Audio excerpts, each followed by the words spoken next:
And welcome to Steppin' Out with Betty. And here she is, Miss Betty Leak. Pretty women wonder where my secret lies. I'm not cute or suit to build a fashion model size. When I start to tell them, they say I'm telling lies. I say it's in the reach of my arms, the span of my hips, the stride of my step, the curl of my lip. I'm a woman. Phenomenal woman, that's me. I walk into a room just as cool as you please, and to the man the fellow stands or fall down to their knees. Then they swarm around me like a hive of honeybees.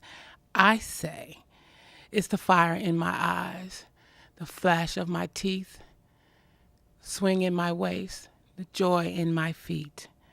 I'm a woman, phenomenal woman, that's me. Men themselves have wondered what they see in me. They try so much, but they can't touch my inner mystery. But when I try to tell them, they say they still can't see. I say it's in the arch of my back, the sun of my smile, the ride of my breast, and the grace of my style. I'm a woman. Phenomenal woman, that's me. Now you understand just why my head's not bowed. I don't have to shout or jump about or talk real loud. When you see me passing, it ought to make you proud. I say it's in the clicking of my heels, the bend of my hair, the palm of my hand, the need for your care. 'Cause I'm a woman. Phenomenal woman, that's me.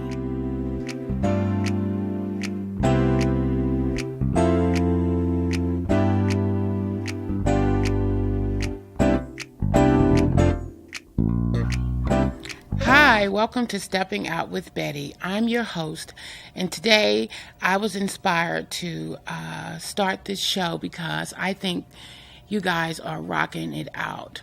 And when I say you guys, I mean we have artists here, we have rappers, we have sculptors, we have business owners, we have elected political officials here, our first African-American female mayor, we have our first African-American district attorney, as well as we have other people here who are doing great things too. We are a multicultural community, and I wanted to create a platform for everyone to be able to come together and showcase their talents. If you are a writer, then let's talk about your blog. If you are a singer, let's talk about how you became a singer and how you can achieve your dreams. And that's what we are doing here at Stepping Out with Betty. We dare to inspire you to be empowered and engaged in your community. And Charlotte is a wonderful city to raise your families. And I am raising my family here. I'm homeschooling my son just because I think that that would be the best thing for him. However, our schools are great. We have a wonderful new school board superintendent, and we think that he's doing an awesome job here. So I want to have a conversation with everyone here in Mecklenburg County, from North Charlotte, East Charlotte, West Charlotte, and most definitely the West Side, which I think is the best side. And just chop it up and let's talk about how you are achieving your dreams and what are your dreams and what can we do to assist you in helping you to live a better life. We want this to be a holistic show where you are able to free your mind, body, and soul, and as well as, getting some exercise and fitness and nutrition. So there are no limits to Stepping Out with Betty. I am a Renaissance woman, so we will be going to the museums, we will be eating, checking out restaurants, getting some recipes, you name it, we will claim it. So thank you so much for tuning in with Stepping Out with Betty. I look forward to seeing you out in the community. And we have a wonderful show lined up for you today. And the topic of the show is more than a dreamer. And our first guest is the first African American District Attorney, Spencer B. Merriweather. And we are going to have a conversation with Spencer and find out why did he want to be a district attorney, a prosecutor, and why he does what he do. So thank you so much. Stay tuned and stay connected.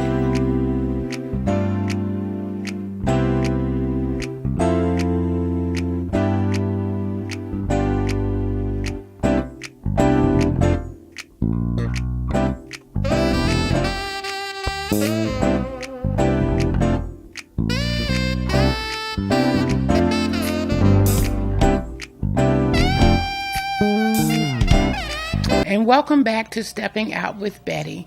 Now we're going to discuss a segment here called The Blotter, written by Ryan Pitkin from the Creative Loafin'. And the topic of this article is titled A New Speed.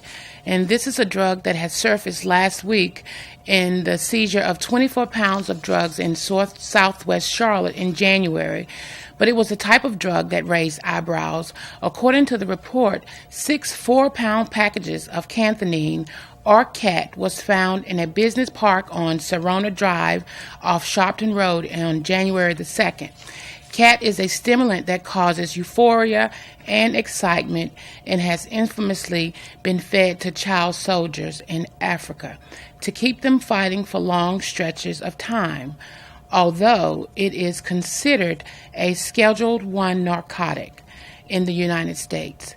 Police filed a non-criminal report, meaning it probably was unclear where the packages came from. Somebody must be missing them, though, because the street value of the entire find was put at $10,000. And cat is an addictive drug that changes your mood and creates psychotic episodes. And so people be aware of this new drug called cat. And the next topic is there are 3 strikes.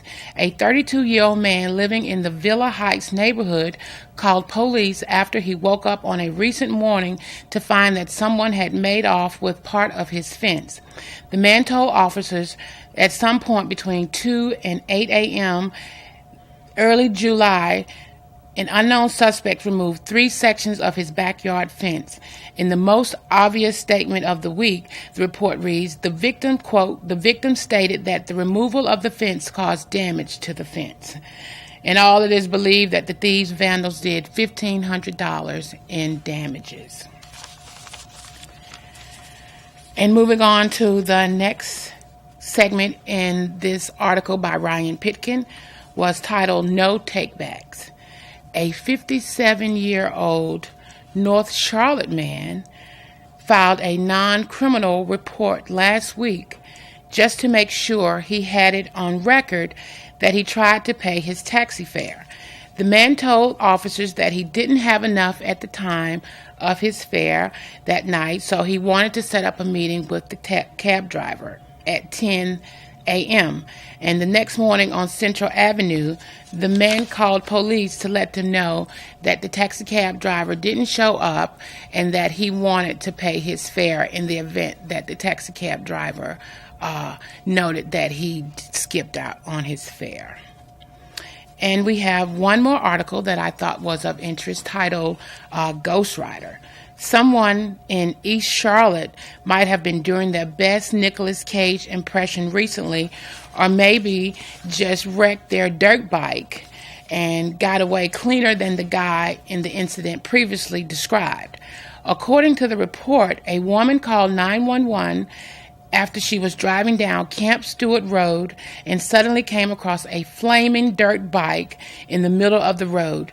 She got out to see if she could help the victim, but alas, there was no victim to be found. No witnesses in the vicinity from the scene of the report. No witnesses in the vicinity reported seeing anyone walking away from the scene of the accident. The dirt bike was not reported stolen, so it's unclear why the victim would leave the scene. Of course, there's always the chance that it was the fireball again, this time resulting in a literal fireball. And we have one final story from the blotter, and it's called hotshot. Police responded to the scene of a recent incident on Monroe Road in southeast Charlotte and found a suspect who had clearly too much to drink that night and was having a hard time hiding it. According to the report, when police arrived, witnesses said the suspect had fled on foot, carrying a bag of alcoholic beverages that he stashed away somewhere.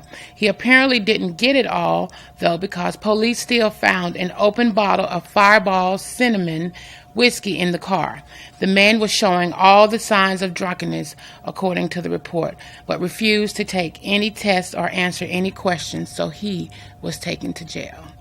Thank you so much. We'll be right back after this break.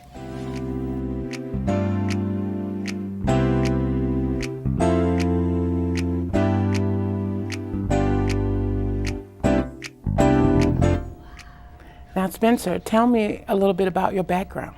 So again, I was born and raised in Mobile, Alabama, to two teachers. Both my parents taught school. They actually taught at the same segregated school, interestingly enough, in Mobile. My mother was a foreign language teacher. My father was a math teacher, so they, took education extremely to be extremely important. Mm-hmm. And I lived a really great life in Mobile. And then, like I said, I went away to college in Princeton, and between undergraduate and law school, I worked on Capitol Hill for Congresswoman Eleanor Holmes Norton. I know her. Exactly. She represents the District of Columbia. Mm-hmm. She was formerly an attorney during the Civil Rights Movement, interestingly enough. She was an attorney in the Student Nonviolent Coordinating Committee. I have to say that working for her was one of a huge influence for me, because it showed me immediately that to go into the law really was, about other people. It wasn't about making a lot of money. It was really about what sort of difference you can make. So the ability to leave undergraduate work, go into an office where I was with this living legend, really, and learning about the kinds of things that I could do with my law degree, that really made an impact that lasted me for my career. Because I was going to ask, did Princeton shape your decision in going to law school, or what exactly shaped that for you? I think that there are a number of things that shaped it. If you spoke with my parents, they would tell you, because I wouldn't shut up, that was part of the reason why they thought that the gift of gab would serve me well in law school. But I think that after Princeton, I wasn't sure that I wanted to be a lawyer, but working for someone like Congresswoman Norton really made the difference. You said after Princeton, you wasn't sure that you wanted to be a lawyer. I wasn't sure. It was among a number of possibilities. Mm-hmm. I was very happy there working in government. I was actually on Capitol Hill at some really interesting times. I remember I was in the Capitol building when the Bush v. Gore decision came down. I lived So what was that like? It was interesting. Not as interesting as living 5 blocks away from the Capitol during 9/11. That was probably the most compelling thing that I was a part of.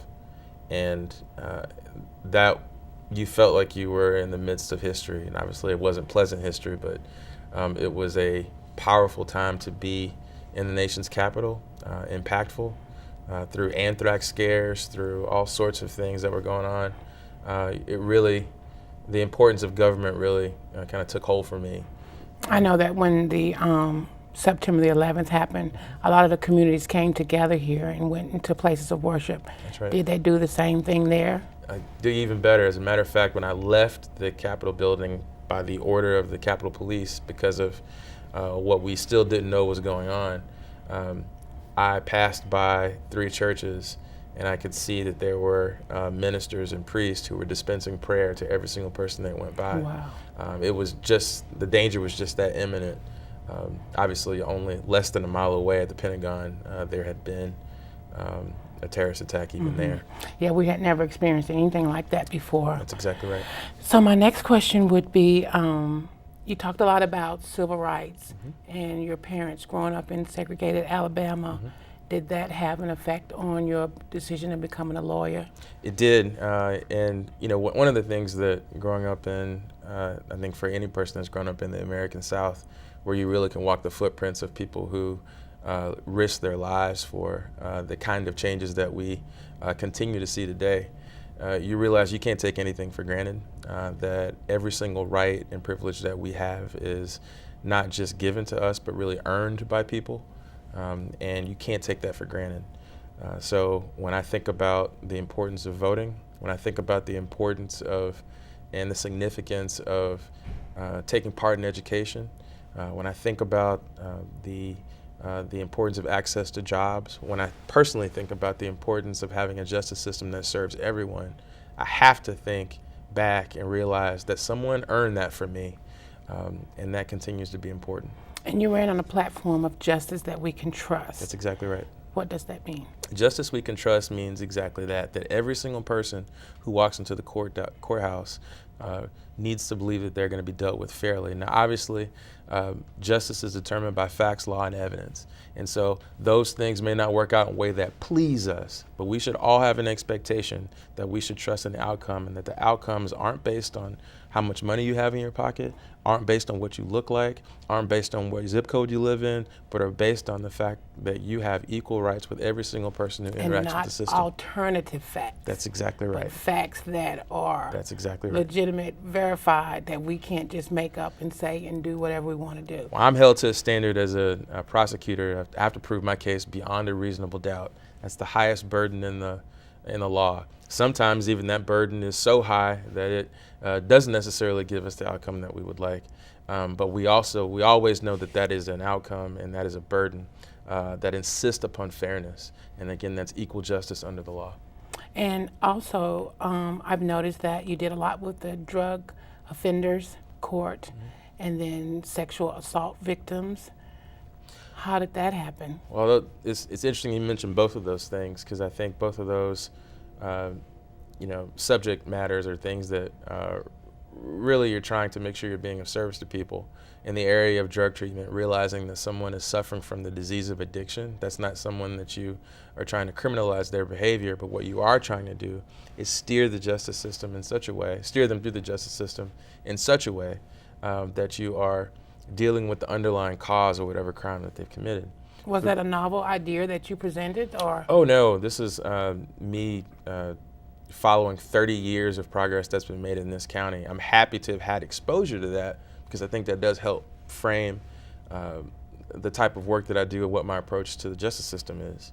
With regard to sexual assault, when you realize that this is someone who's been a survivor of sexual assault, and how much damage that can do to a person, and that trauma that is inflicted upon them, it's not just inflicted upon them, it's inflicted upon their entire family, and they live with that trauma every single day.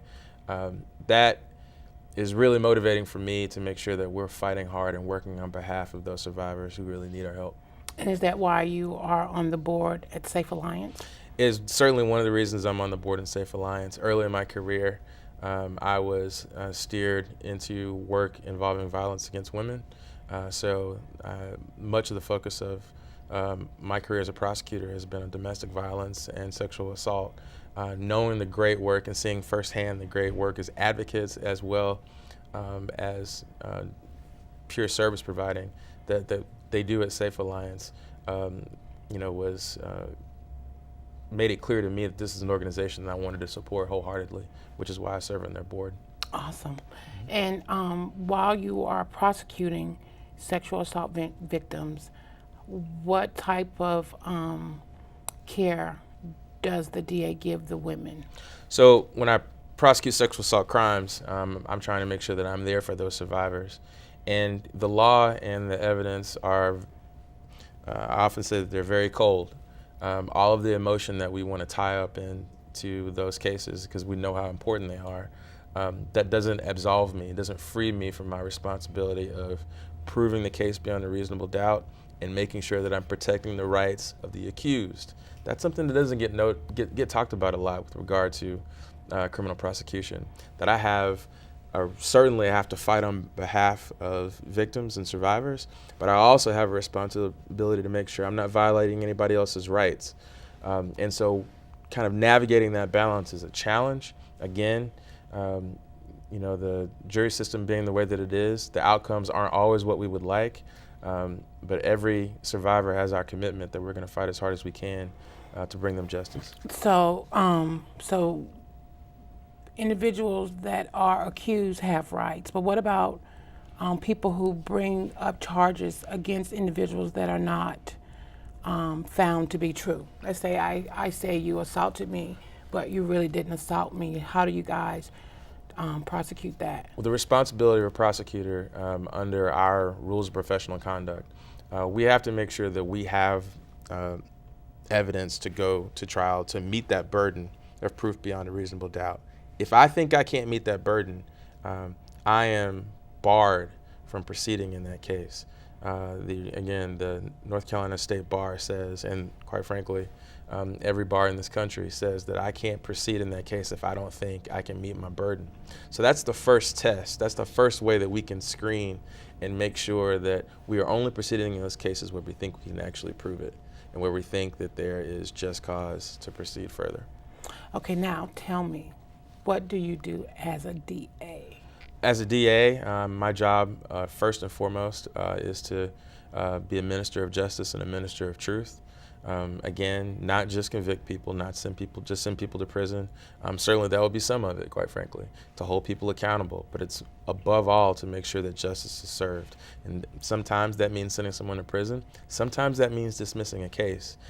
Overall, my job within our criminal justice system is to argue and be an advocate on behalf of the state to make sure that fairness is done. And so what made you want to be a DA? I mean, you could have stayed a prosecutor. Well, that's a whole nother level, right? Right. So I'm an assistant. I was always, or at least for the last 11 years, I was an assistant district attorney, which is a prosecutor. And the decision that I hold now of being the elected district attorney is a position that involves overseeing all 86 prosecutors and the 55 support staff who are in our office. And so it's my responsibility to sort of affect the vision and the mission of our office to make sure that we are,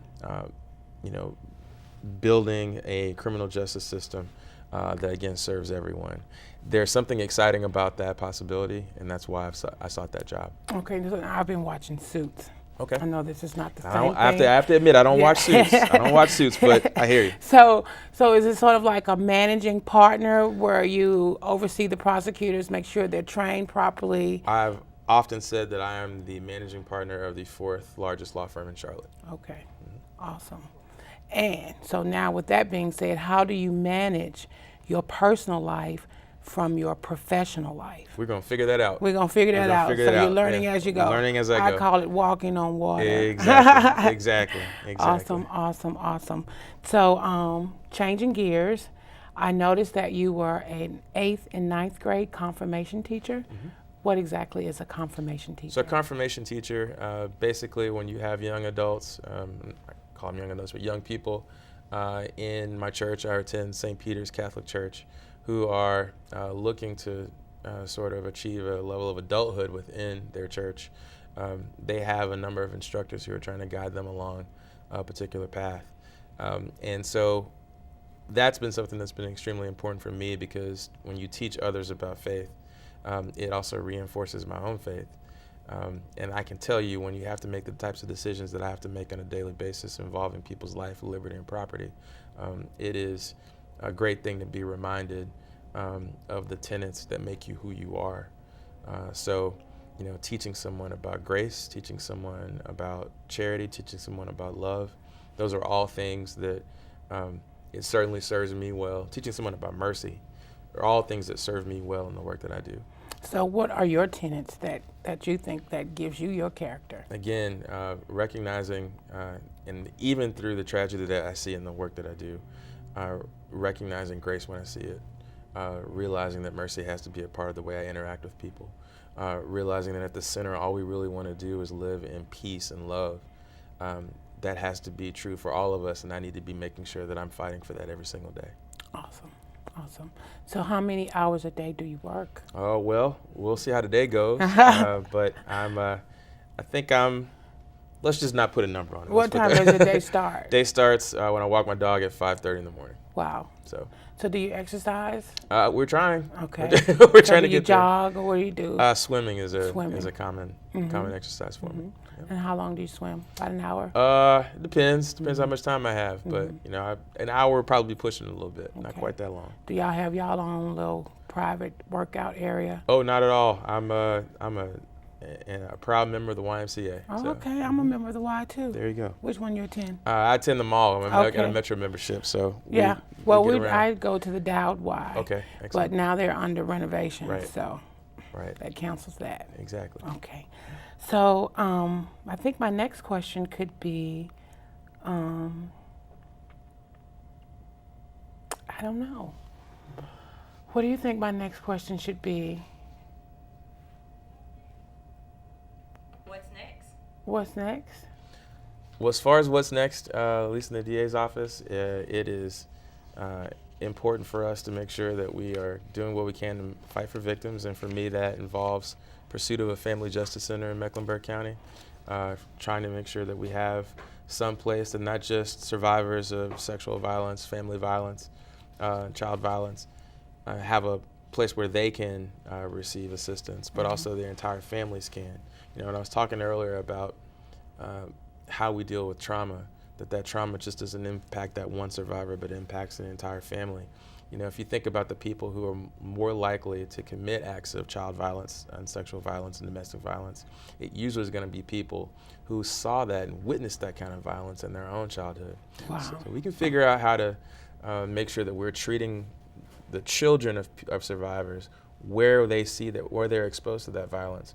We actually make our community a lot safer and a lot more enriched. So that Family Justice Center, I think, is a key piece to that, and we're going to keep fighting for that. Great job. Thank you so much. Thank you so much. That will conclude our interview with Spencer, our new DA. Thank you so much for joining us. Thank you. And thank you for sharing. Yes, ma'am. Thank you.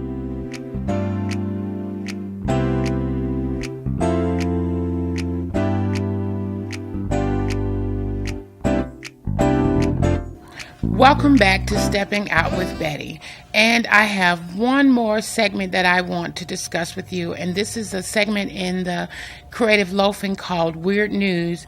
And this is by Andrews McMill, and he does this in syndication with the Creative Loafing. And I thought this story was interesting too. Can you imagine being a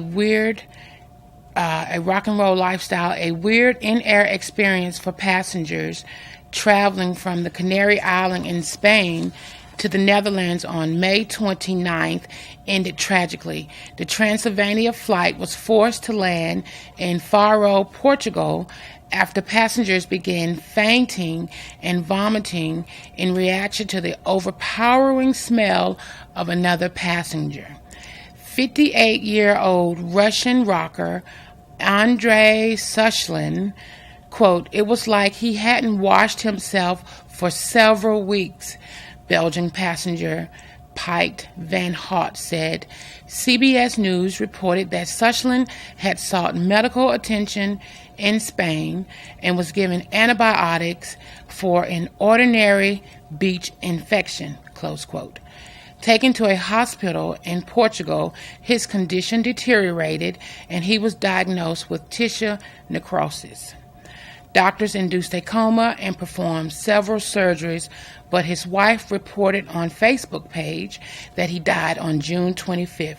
The airline assured fellow passengers that there had been no risk of infection.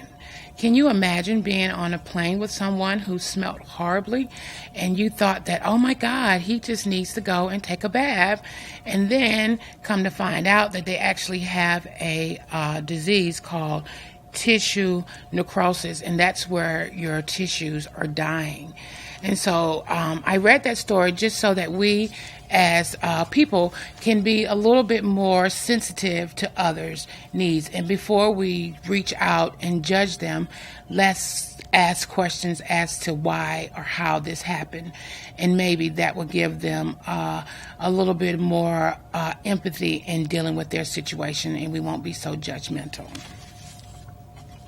We have another story that hopefully is not as serious as that one is called Intergalactic Love. Diamonds are so 20th century in Japan. Warp Space is offering newlyweds the chance to make their union universal with wedding plaques launched into space.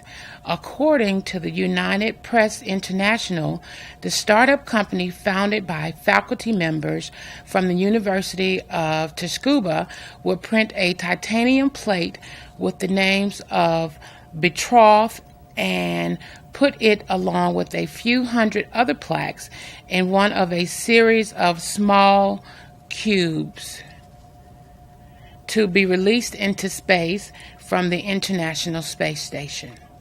Astronauts will memorialize the launches by taking photographs, which will then be sent to the newlyweds. The service costs $270. Now, how do they know that these people are actually going to send their wedding pictures up in space, or is this just a wish that they are hoping for? And finally, for the sign of the times, we have just after midnight on July 22nd, a couple in Palo Alto, California, were awakened in their bedroom by a 17-year-old burglar with a garment obscuring his face. Instead of demanding money or jewelry, though, the intruder asked for their Wi-Fi password. According to the Sacramento Bee, the homeowner forced the teen out of the home and called police, who tracked him down a block away and arrested him for felony residential burglary. Police later determined it wasn't the teen's first attempt at connectivity. Less than an hour earlier that night, a prowler had summoned a woman from her home to ask for her access to her Wi-Fi network also. She told him to go away, and he rode off on a bicycle, which she realized the next day he had stolen from her backyard. She called police, who recovered the bike near where they had arrested the teen. Thank you so much for tuning in. That is our Weird News with Stepping Out with Betty.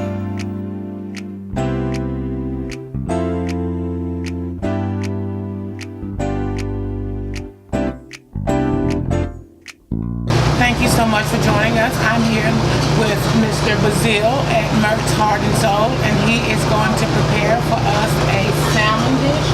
Yeah, we're making salmon cakes, you know, the traditional southern dish. I don't know about you, I grew up with it with my mom. I did too. But the only difference is, my mom used to use canned salmon. Right. What we do is take fresh salmon fillets, and I'm going to give you, you'll have a recipe for it, like 2 fillets. We take fresh fillets, and then we poach it. And you say, oh, how you poach them? It's really simple. Either you can cover them with water and put them in the pan in the oven, or you can take boiling water and drop them in and bring them up. Okay. You want rid of? So that's the same salmon? They're the same salmon, but already cooked. Okay. Just like your mother canned salmon was already cooked. With no bones? With no bones. Can we pause again? The Trinity that is in New Orleans. Celery, onions, and peppers. We chop those up, and we're also going to use cracker meal. I don't use flour with them. I use cracker meal with mine. What's the difference? Cracker meal is just like regular. It's not as fine. It help bind it, but it won't be as fine as flour will have a. You heard people say it had that flour taste? That's what it is. Okay. But these cracker meal already been cooked, ground up. So crackling, like crackling cornbread? Like crackers. Oh, cracker. Cracker meal. Cracker meal. And this cracker meal here. And we use garlic, egg, lemon juice. Okay. And we always do a little spice in it, and we use sriracha. Okay. That's your little secret recipe, huh? Yeah, we use sriracha in a lot of items. And one other item that I don't have here, I use adobo. Adobo is my seasoning salt. Okay. So what we do is simply mix it all together. How much you say? On the lemon juice on the recipe, it calls like 2 tablespoons.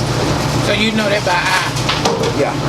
And you know, garlic, I use granulated garlic. And we're not making a full thing, we only make a small one. Cracker meal, help bind it. So you know the cracker meal to make it a certain consistency. Right, to help bind it. Roll that. Help bind it. Yeah, we only doing one, so go ahead. Now we take a mixture of the celery, onions, and peppers.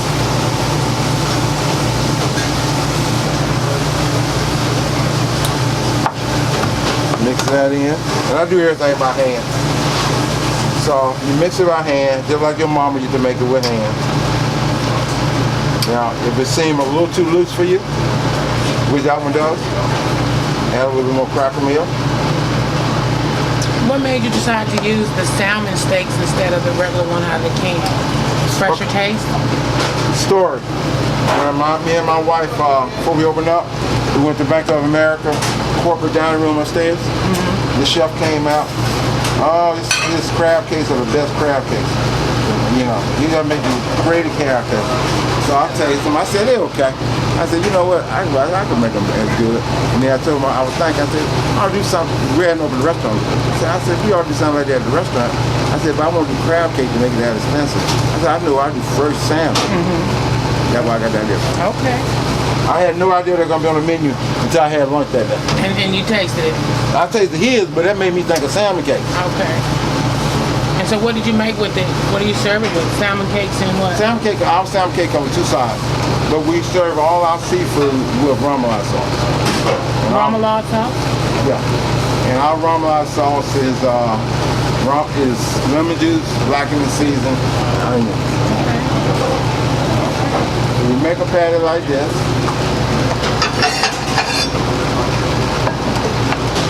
And we make hundreds of these. Are you making those for me and John? Yes. Oh, wonderful.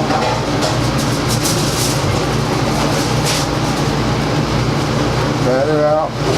And then you say you serve it with what? Remoulade sauce. And what, that's it? And we're any size you want. Oh, okay. It comes with two sides. Okay. Whatever appetizer. Okay. I'm still stuck on the salmon patties and grits. Yeah, that's good. We sell a lot of that on the weekend. We only do breakfast on the weekend. You only do breakfast on the weekend? Yes. Okay. Okay, now we're going to pick it up here and grill it, okay? All right. You can do this at home in your pan, same way. I have did it at home with my pan. I have did it in restaurant with my pan when I needed it. I ain't have it working right. Well, what about those skillet pans, those black Oh, they're skillets? great. Black skillet would be great for you to do. Okay, and just a little bit of more. Yeah. But now just look at the degrees the pan, that's all. Can we use olive oil? I Or does it have to be vegetable? I always use olive oil. Always use olive oil. Because we want to be healthy. It's going to be healthy. So, it's all to it. And how long does that take? Depending on How hot your grill is? Yeah. You don't want it too hot. no burn. But it's like a medium. Yeah. Depending on what you're using, like I said. Like this grill, just gonna get started. I want you to wear it how that. And then, like you say, you're only cooking the eggs and the ingredients that you put in the cup of salmon already prepared. Yeah. Right. Wonderful. It's hot back here. Yeah. Now I know why I don't cook.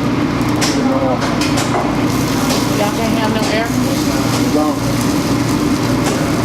Yes, sir. But I have a new respect for my chefs. I know when I first came to North Carolina, I was sitting in the kitchen next to the Halloween.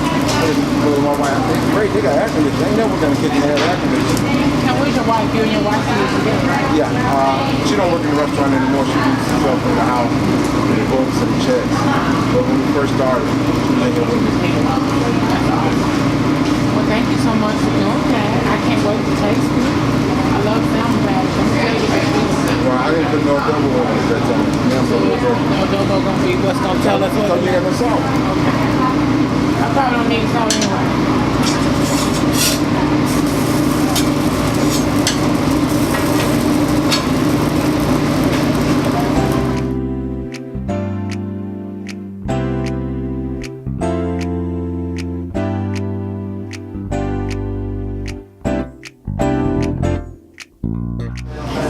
Ready to taste this. It looks delicious. I love salmon cake, so I'm looking forward to tasting this.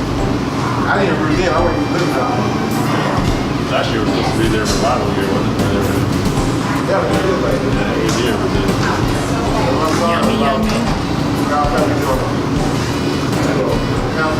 In my tummy.